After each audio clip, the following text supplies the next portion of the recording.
मोतीपुर गांव में चंदू नाम का आदमी रहा करता था। वो अपनी पत्नी मीना के साथ खुशी से जीवन बिताया करता था। एक बार जब धान की रोपाई चल रही थी, सभी तैयार होकर खेतों की तरफ जाने लगे।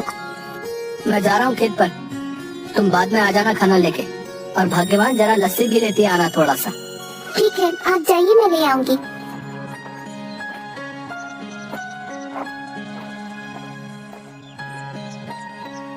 चंदू खेत में पहुंचता है, थोड़ी देर काम करता है, तभी खेतों की मेड़ों पर दो आदमी चल रहे होते हैं।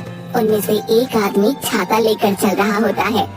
जमींदार करोड़ी मल और उनका मुंशी बाबूलाल। साहब, ये है चंदू, सुना है इसकी फसल बहुत अच्छी निकलती है। इस बार 8 बोरी चावल के लिए इसे बोल देते हैं। करीब है, 2 पैसा कमा लेगा तो दुआ ही देगा। ठीक है बाबूलाल, जाके इसे बता दो। जी मालिक। अरे ओ चंदू, सुन तो। क्या बात है बाबूलाल भाई? जमींदार साहब तुझसे मिलना चाहते हैं। मुझसे मिलना चाहते हैं? क्यों? अरे वो तेरी फसल खरीदना चाहते हैं, जल्दी जा। जी जमींदार साहब। आओ चंदू आओ, सुना है तुम्हारी फसल बहुत अच्छी होती है। क्या इस बार की फसल तुम हमें बेचना चाहोगे? बाजार के दाम से अच्छा दाम दे दूंगा। ये तो हमारे लिए खुशी की बात है साहब। तो फिर ठीक है, जिस दिन फसल ठीक से तैयार हो जाएगी हमें बता देना, हम आदमियों को भिजवा देंगे। तुम्हारी फसल काटने में वो सब तुम्हारी मदद करेंगे और तुम्हारे घर पर पैसे भिजवा देंगे। उसके बाद जमींदार चला जाता है। चंदू फिर से खेत में वापस आकर काम करने लगता है। थोड़ी देर बाद मीना वहाँ आ जाती है। सुनिए जी, आ जाइए, आपके लिए खाना लेकर आई हूँ, और हाँ, साथ में लस्सी भी लाई हूँ। आता हूँ। इसके बाद चंदू मीना के पास पहुँच जाता है। लाओ लाओ, बड़ी भूख लगी है। लीजिए। मीना, जमींदार जी आए थे, जानती हो उन्होंने क्या कहा? क्या कहा? उन्होंने कहा कि वो हमारी इस बार की फसल खरीदना चाहते हैं और बाजार से अच्छे दाम भी देंगे। ये तो बड़ी खुशी की बात है। ये सब माता रानी की कृपा से हुआ है। मैं कहती थी ना, एक दिन सब ठीक हो जाएगा। माता रानी करे ऐसा ही हो। इसके बाद दोनों घर चले जाते हैं। इसके बाद चंदू सो जाता है। चंदू शाम को उठा और घर के आंगन में लगी क्यारी से सब्जियां निकाली। मैं ये सब्जी बेच के आता हूँ, ठीक है? सुनिए, आप समय से आ जाइएगा, रात होने से पहले। ठीक है। उसके बाद मंडी में सब्जियां बेचकर वापस आते वक्त एक मछली के ठेले के पास।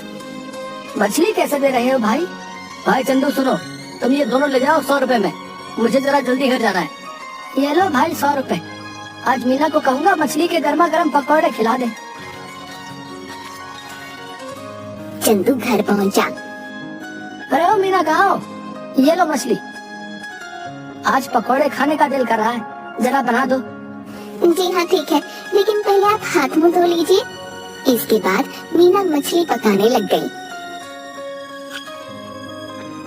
अरे वाह, तुम्हारा कोई जवाब नहीं।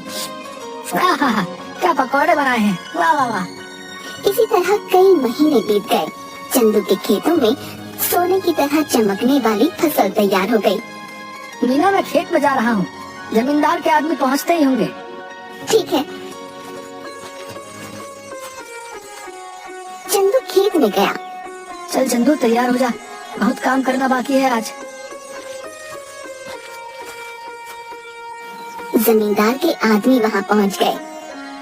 चलिए सब काम पर लग जाते हैं। सेठ ने कहा है जल्दी से सारा काम निपटा कर फसल चंदू के घर पहुँचा देना।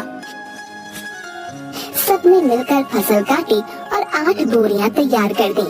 तभी वहाँ मीना आई। ये क्या, इतनी जल्दी काम भी हो गया? मीना, इसीलिए तो कहते हैं कि एकता में बल है। जो काम मैं अकेला 2 दिन में करता, वो हम 4 लोगों ने मिलकर कुछ ही टाइम में कर दिया। इसके बाद सबने मिलकर बोरियां चंदू के घर तक पहुंचा दी। हम सब कल आके ये बोरियां सेठ के घर ले जाएंगे। चलिए हम चलते हैं। चलो, आज का काम भी खत्म हुआ, बस अब कल का इंतजार है। उसने सारी बोरियां घर में रख दी। तभी आधी रात को चंदू के घर के बाहर कुछ चोर बात करते हुए। सुनो सबके सब, ध्यान से घुसना। अगर हम खाली हाथ लौटे तो सरदार हमें छोड़ेंगे नहीं। सब धीरे धीरे चंदू के घर से सारी बोरियां चुरा कर ले गए। अगली सुबह चंदू की बीवी, सुनिए जी, उठिए ना, देखिए क्या हो गया। क्या हो गया? चंदू उठिए, उठिए ना।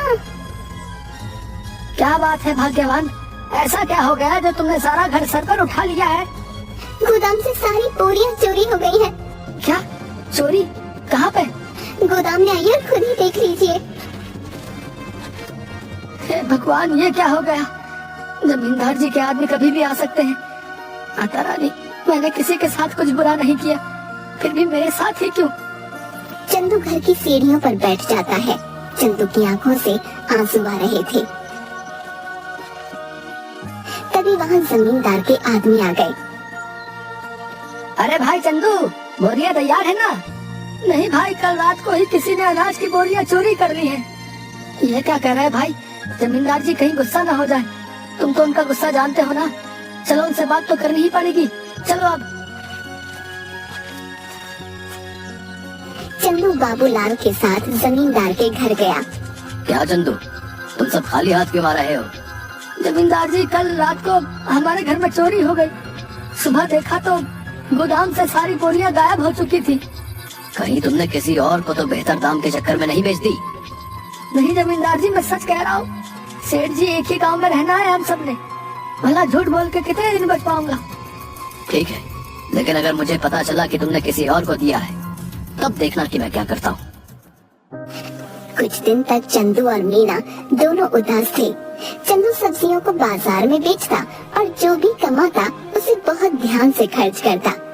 चंदू खाना खाने बैठा। सुनिए ना, कितने दिन हो गए हमें इस तरह सब्जियां बेचते हुए, लेकिन हमारा घर मुश्किल से चल पा रहा है। घर के भी हालात ठीक नहीं है। हमारा गुजारा सिर्फ सब्जियां बेचकर नहीं हो सकता। पहले तो अनाज बेचकर हम अच्छे खासे पैसे कमा लेते थे, जिसमें साल भर थोड़ा थोड़ा करके घर चल जाता था। लेकिन अब तो हमें अगली फसल के पक जाने तक इंतजार करना होगा। आप बताइए ना, ऐसे कैसे घर चलेगा? मैं जानता हूँ, लेकिन मैं क्या करूँ, समझ नहीं आ रहा। अचानक चंदू थाली में रखा अचार रोटी के साथ खाने लगता है। अरे भाग्यवान, अचार! क्या अचार?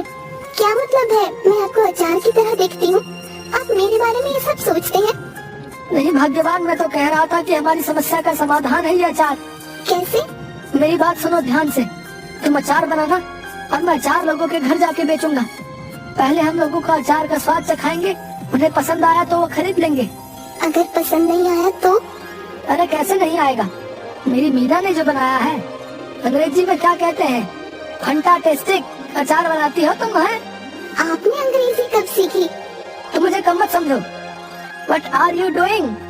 I am very well. देखा? आप तो बड़ी अच्छी अंग्रेजी बोल लेते हैं। दोनों हंसने लगते हैं। इसके बाद मीना अचार बनाने लगी और मीना ने अचार डिब्बों में पैक कर दिया और चंदू चल पड़ा साइकिल लेके। चंदू एक घर पर जाकर रुका। घर पे कोई है भाई? अरे चंदू भैया, आप यहाँ कैसे? ये क्या ले आए? अचार बेचने का काम शुरू किया है, इसीलिए घर घर जाके बेच रहा हूँ। अचार खरीदना चाहेंगी? जरूर, जरा चखाना तो भैया। औरत ने अचार चखा तो उसे बड़ा पसंद आया। भैया ऐसा करो, 1 किलो दे दो। कितना हुआ? 150 रुपए में। ठीक है भैया, अभी पैसे लेकर आती हूँ। चलता हूँ बहन।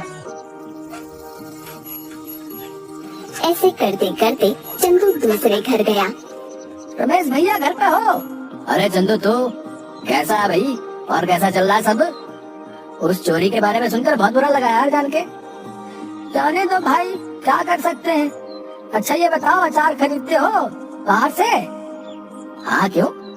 मैंने अचार बनाना शुरू किया है। क्या बात है, जरा चखाओ तो। चंदू ने उसे थोड़ा सा चखने को दिया। अरे वाह, किसने बनाया? मीना ने। भाभी को कहना बहुत अच्छा अचार बनाती हैं, बड़ा ही कमाल का। बताओ भाई, खरीदोगे? हाँ भाई, क्यों नहीं, दूसरों से भी तो खरीदता ही हूँ, इससे अच्छा तुमसे ना खरीदूं। ये बताओ कितने में बेच रहे हो? 150 रुपए किलो। ठीक है भाई, 2 किलो दे दो। चंदू ने पैक करके दे दिया। धीरे धीरे उसका सारा अचार बिक गया। चंदू घर पहुंचा। मीना,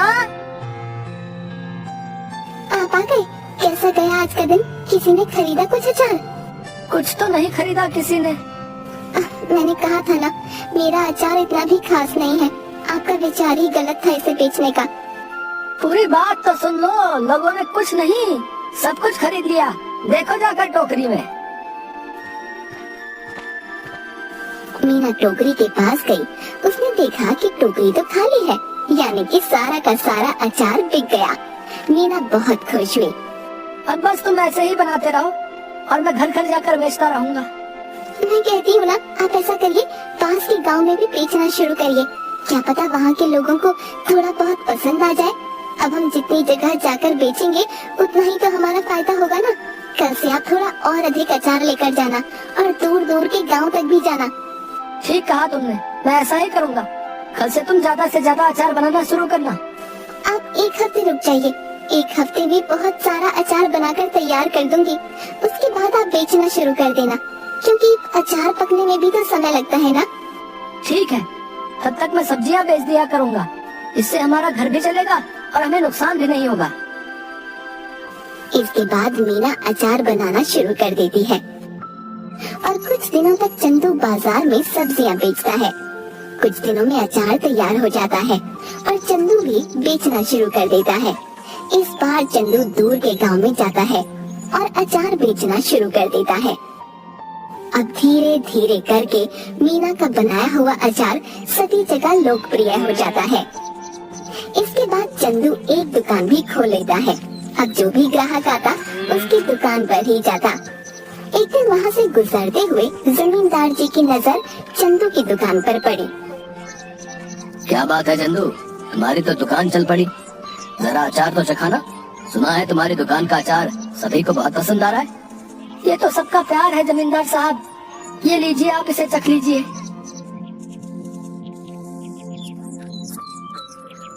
ये तो बड़ा स्वादिष्ट है। ऐसा करो, हमारे घर पर 60 किलो अचार पहुंचा देना। हमारे यहाँ बहुत बड़ा भंडारा है। एक हफ्ते में हम तुम्हारे घर पर कुछ लोगों को भेज देंगे रात को, इसलिए तुम सारा सामान तैयार रखना। जी जमींदार साहब। रात को जमींदार के लोग चंदू के घर नहीं पहुँचे। रात भी काफी हो गई थी। ऐसा करिए, आप सो जाइए। अगर कोई आया तो हमें पता चल ही जाएगा, तब उठकर उनका सामान उन्हें दे देंगे। तुम ठीक कहती हो, सो जाना चाहिए। क्या पता वो आज ना आए। चलो सो जाते हैं।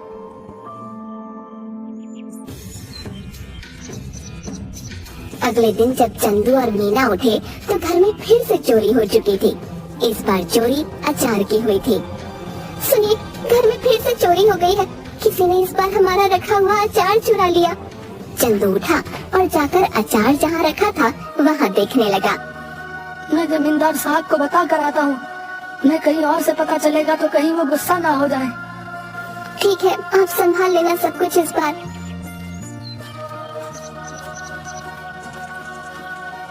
चंदू जमींदार साहब के घर गया। जमींदार साहब, इस बार फिर से आपके लिए जो हमने अचार तैयार किया था वो चोरी हो गया। ये हमेशा मेरे साथ ही क्यों हो रहा है? मैं तुमसे कुछ भी मंगाता हूँ और वो तुम्हारे घर में चोरी हो जाता है। मुझे लगता है तुम मुझे अपना सामान बेचना ही नहीं चाहते। ठीक है, मैं भी नहीं खरीदूंगा आज के बाद तुम्हारा कोई सामान। जाओ। ऐसी बात नहीं है जमींदार साहब, अब खुद ही सोचिए। मैं आपसे दुश्मनी क्यों बोल लूंगा? आप चिंता मत करिए, मैं आपके लिए दोबारा से 60 किलो का अचार तैयार करता हूँ। ठीक है, अगर इस बार कुछ हुआ तब देख लेना। चंदू अपने घर गया और सोचने लगा कि अब इस चोर को कैसे रोके। इस बार चंदू ने बहुत सारे मटकों को एक जगह पर रखा और चला गया। अचानक आधी रात को आवाज आई। सारे के सारे चोर दर्द से चिल्ला रहे थे। अब जैसे ही चंदू उस कमरे में गया जहाँ पर अचार रखा हुआ था, तो वहाँ देखा सारे के सारे चोर जमीन में लेटकर चिल्ला रहे थे और अपनी आंखें मल रहे थे। ये क्या कर दिया? कोई बचाओ हमें। पानी, पानी तो हमें कोई। अरे हमारी आंखें जल रही हैं। अब आया ना मजा? मेरे घर में जैसे तुम्हें आदत ही पड़ गई है चोरी करने की। क्या मजा आता है तुम्हें ये करके? है इतना दिमाग चोरी में लगाते हो, कुछ और कर लेते ना, अभी तो चैन से अपनी जिंदगी बिता रहे होते हैं। पर नहीं, तुम्हें तो चोरी ही करनी है। लो करो अब चलो बताओ क्यों कर रहे थे चोरी? ये सब हम अपनी मर्जी से नहीं कर रहे थे, हमें सब करने के लिए बाबूलाल ने कहा था। क्या बाबूलाल? भला उसे क्या जरूरत पड़ गई? ये तो मुझे नहीं पता, आप हमें माफ कर दीजिए, अब पुलिस को मत बुलाना बस। ठीक है, नहीं बुलाऊंगा, पर मेरी एक शर्त है, अगर गांव में तुमने दोबारा कभी चोरी की तो मैं बाबूलाल की मदद लेकर तुम्हें पुलिस के हवाले कर दूंगा। ऐसी नौबत नहीं आएगी चंदू भाई, हमें माफ कर दो। इसके बाद चोर चले गए। अगले दिन चंदू जमींदार साहब के घर गया। उसने जमींदार साहब को सारी बातें बता दी। जमींदार साहब, ये बाबूलाल ही है जिसने आज तक हमारे घर में चोरियां करवाई हैं। तुम कैसे कह सकते हो कि सारी चोरियां बाबूलाल ने ही कराई हैं? क्योंकि कल मैंने खाली मटके गोदाम में रखवाए थे और दरवाजे के ऊपर मिर्च की थाली रखवा दी थी। जैसे ही उन्होंने दरवाजा खोला, उनके ऊपर लाल मिर्च गिर गई और उन सबकी आंखों में जलन होने लगी और वो चिल्लाकर पानी मांगने लगे। बस मुझे पता चल गया, मैं उनके पास गया तो उन्होंने तोते की तरह सब उगल दिया। इस बाबूलाल को पकड़ लो और पुलिस को फोन करो। तभी सेठ के आदमी बाबूलाल को पकड़ कर लाते हैं। मुझे माफ कर दीजिए जमींदार साहब, कुछ कीजिए, भला मैं इतने सालों से आपके यहाँ काम पे हूँ, कुछ रहम करिए। मुझसे क्या माफी मांग रहे हो? गलत तो तुमने चंदू के साथ किया है, उससे माफी मांगो जाओ। मुझे माफ कर दो चंदू, मैं आज के बाद कभी ये सब नहीं करूँगा। लालच में मुझसे बहुत बड़ी गलती हो गई। गलती तो तुमसे हुई है, लेकिन तुम्हें छोड़ देना मेरे बस में नहीं। आज तुम्हें छोड़ दूंगा तो कल कोई और चोरी कर लेगा। उनके पास एक सबक जाना चाहिए कि जैसा करोगे वैसा भरोगे, इसलिए मुझसे किसी चीज की उम्मीद मत रखो। तभी तो पुलिस वाले आकर बाबूलाल को गिरफ्तार करके ले जाते हैं। भाइयों, अचार ले आओ। बहुत सारे आदमी अचार के भरे मटके ले आए। ये लीजिए जमींदार साहब, इस बार आपके घर में हमारा सामान आखिरकार पहुंच ही गया। ये लो तुम्हारे पैसे चंदू। तुम सच में ईमानदार और मेहनती किसान हो, हमें तुम पर नाज है। आपका बहुत शुक्रिया सेठ जी। चलिए अब मैं चलता हूँ। इसके बाद चंदू अपने घर लौट गया और इसके बाद से चंदू के घर में कभी कोई चोरी नहीं हुई और चंदू का काम बहुत अच्छे से चल